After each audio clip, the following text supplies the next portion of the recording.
Pencabutan izin 10 koperasi bermasalah ini dimaksudkan untuk memperbaiki dan menata keberadaan koperasi di Kota Denpasar yang saat ini tumbuh dan berkembang pesat. Secara umum, 10 koperasi yang dicabut izinnya adalah koperasi yang didirikan oleh perusahaan maupun sektor pariwisata.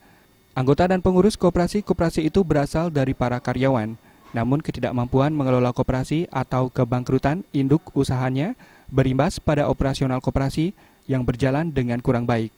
Kadis Koperasi Kota Denpasar, Made Erwin Suryadharma Sena, berharap kebijakan pencabutan izin koperasi bermasalah dapat menjadikan koperasi sebagai soko guru perekonomian bangsa.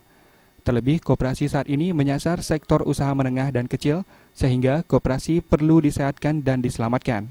Jadi pembukaan koperasi, jadi memang dari 86 koperasi yang tidak aktif itu, yang kita drop dari gerakan koperasi, ada 10 yang kita sudah umumkan, untuk kita cabut badan hukumnya.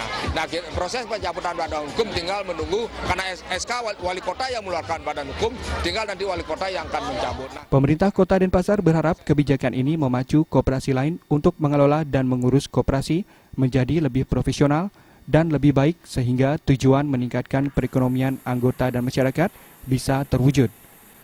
Trimaja dan Alit Setiawan, Bali TV.